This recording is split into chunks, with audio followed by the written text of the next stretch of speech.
যারা কাঁঠাল পছন্দ করেন তাদের তো জানি দেখেই অনেক লোভ লাগতেছে। মানে ওর সামনে দিয়ে কোনো কিছু নেওয়ার আগে সে ঠাস করে ধরে ফেলবে। কালারটা দেখি মনে হচ্ছে অনেক মজা হবে। আসসালামু আলাইকুম, সবাই কেমন আছেন? আশা করি সবাই ভালো আছেন। এই যে আমি এখানে পয়সাটা 20 টাকা টোকা নিলাম, তো আমাদের বাড়ি থেকে নিয়ে আসলাম। আর চিংড়ি মাছ দিই, তো চিংড়ি মাছ দিয়ে রান্না করবো। নানুর বাড়ি থেকে আম্মু এই শাকগুলো নিয়ে আসছিল। আর এখানে 20 টাকা টোকা তোমার পয়সা। তো আম্মু এগুলো চিংড়ি দিয়ে এখন রান্না করতেছে। ছোট চিংড়ি নিয়ে নিস আম্মু। এই যে দেশি চিংড়ি, আর এখানে বেশি আলু আছে তোমার। তো এটা হচ্ছে এইভাবে ছোট চিংড়ি, তারপরে হচ্ছে বেশি আলু দিয়ে বিচি আলু একটু শুটকি শুটকি করে, মানে এই তরকারিটা আম্মু করে, অনেক মজা লাগে, অনেক মজা হয় খেতে। আম্মু এখন হচ্ছে এই কেটে রাখা সবগুলো শাক দিয়ে দিবে।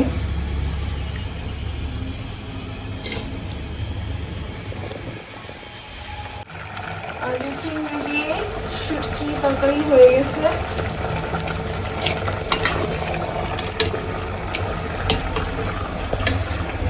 আর নানুর বাগান থেকে এই সবজিগুলো তুলে নিয়ে আসছিল আম্মু। আম্মু এখন মুরগি রান্না করবে, তার জন্য আম্মু সব মশলা দিয়ে দিচ্ছে। এখানে পেঁয়াজ রসুন আদা বাটা দিয়ে দিলাম, বাকি পেঁয়াজ হচ্ছে, আর এখানে মরিচ গুঁড়ো জিরা গুঁড়ো ধনিয়া। হচ্ছে মশলাটা ভালো করে একটু কষাই নিবে। আর এখানে এলাচ দারচিনি। আর এখন আম্মু চিকেনটা দিয়ে দিচ্ছে। আর এটা হচ্ছে দেশি চিকেন, যেহেতু এখন বাসার মধ্যে কেউ নাই, আমি আম্মু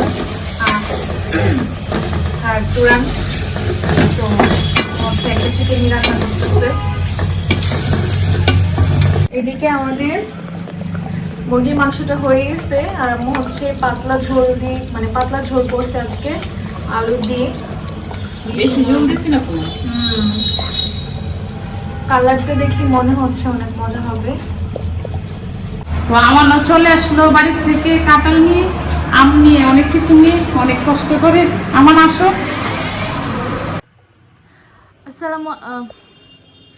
আমার চাচাতো ভাই আসছিল বাড়ি থেকে, আর অনেক কাঁঠাল আর আম নিয়ে আসছে। আর এটা হচ্ছে আমাদের গাছের কাঁঠাল, আর আম্মু হাতে ভালো মতো সরিষা তেল মাখাই নিছে, কারণ কাঁঠাল ভাঙতে অনেকটা তোমার আটা একদম হাত পড়ে যায়। হ্যাঁ, এটা খুবই বিরক্তিকর একটা কাজ। দেখা যায় একদম গাছ পাকনা তো তোমার। হ্যাঁ, গাছ পাকা কাঁঠাল। কাঁঠাল ফাঁকনা থাকলে আমি আর থাকতে পারি না। আম্মু মানে কাঁঠাল অনেক পছন্দ করে। যারা কাঁঠাল পছন্দ করেন তাদের তো জানি দেখেই অনেক লোভ লাগতেছে। আর এমন কাঁঠাল দেখলে কারই না লোভ লাগবে। আর কাঁঠালের কুশ খুললে তো মানে ইয়া থাকলে সুন্দর লাগে, খাইতেও ভালো লাগে। হ্যাঁ, আর বেশি নরম নরম হয়ে গেলে কিন্তু ওইরকম ভালো লাগে না। আর দেখেন কুশগুলা এত বেশি নরম না, একটু শক্ত শক্ত আর অনেক মিষ্টি, একদম যেটাকে বলে চিনির মতো মিষ্টি। আমার অন্তর অনেক পছন্দ। হ্যাঁ, আম্মু আবার কাঁঠাল অনেক পছন্দ করে, কিন্তু আমার তেমন একটা মানে পছন্দ না। তো আম্মু দেখেন পুরাটা কাঁঠাল ভাঙছে, আর এখন হচ্ছে এটার কুশগুলো রাখতেছে। আর এখানে কাঁঠালে এইগুলাকে কুশি বলে। কাঁঠাল কুশি আইদাকে মাশাআল্লাহ একটু দিছি, সে একটু পছন্দ করছে, কিন্তু আবার দিলে এখন দিলে আর খাবে না। খাবো আম্মু? আইদা তুমি খাবে সুন্দর কাঁঠাল? গাছের কাঁঠাল। আজকে আমার বাইসটা নিয়ে আসলো। আর চাচাতো ভাই আব্বু আমার চাচাতো ভাইয়ের কাছে দিয়ে দিয়েছে, যেটা আব্বু বাড়িতে আছে, কারণ দাদা দাদুকে খাওয়ানো লাগে, মানে খাওয়াইতে হয়, সেজন্য আব্বুকে বাড়িতে থাকা লাগে। তো আব্বু হচ্ছে আমার চাচাতো ভাইকে দিয়ে আম কাঁঠাল এগুলো পাঠাইছে। আর কুশগুলো দেখেন মাশাআল্লাহ কি সুন্দর, এত বেশি নরমও না, একটু শক্ত শক্ত।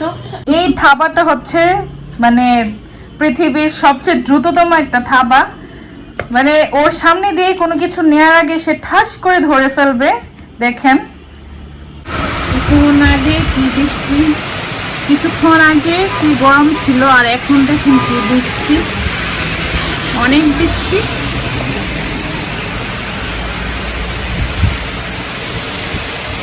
আজকে আমাদের বাসায় বলতে গেলে অনেক মেহমানি আছে, তার জন্য মা কিছু করে রান্না বান্না শুরু করে দিচ্ছে। এখানে পাঁচ শাক রান্না করবে আমি প্রথমে, আর এখানে পেঁয়াজ আর রসুন ভালো করে ভেজে নিচ্ছে, আর এখন পাঁচ শাকগুলো আমি দিয়ে দিচ্ছে। আর এই পাঁচ শাকগুলো হচ্ছে আমার দাদু বাড়ি থেকে আনা। আর এখানে মাছ ভাজা হচ্ছে, মুরগিও রান্না করছি তো না, মুরগিও রান্না করা হচ্ছে, আর ডাল রান্না করছি। আর এখানে মাছ ভুনা হয়ে গেছে। আর পাঁচ এখানে শাক পাঁচ শাক তোমার অনেক চর্চা করে করছি। আর পাঁচ শাক এইভাবে করলে খুবই মজা লাগে খেতে। আর এই পাঁচ শাক আমার রান্নার অনেক পছন্দ আছে। শুকনো মরিচ দিয়ে খেতে অনেক ভালো লাগে। সবাই খাবো। আর আজকে বাসায় মশলা মামু, আমরা সবাই আছি, মামু আছে। আজকে শুক্রবার, তাই অনেক মেহমানি আসছে। রোজা আমাদের বাসায় আসলো, তো রোজার আম্মু আবার হসপিটালে গেছে ডাক্তারের কাছে, আবার রোজা আয়দাকেও দেখতে আসলো। আয়দার শরীরটা বেশি ভালো না, তো আমি এখানে রান্না করছি, মুরগির মাংস রান্না করছি, ডালও রান্না করছি, আর পাট শাকও আছে, আর মাছ ভুনা করছি। তো রোজা হচ্ছে খেতে বসে গেছে। আর আচ্ছা, কি রোজা হলো? রোজাকে আমাদের বাসায় দিয়ে গেছে, কারণ বিউটি আপা হসপিটালে, বিউটি আপার শরীরটা তেমন একটা ভালো না। এই তো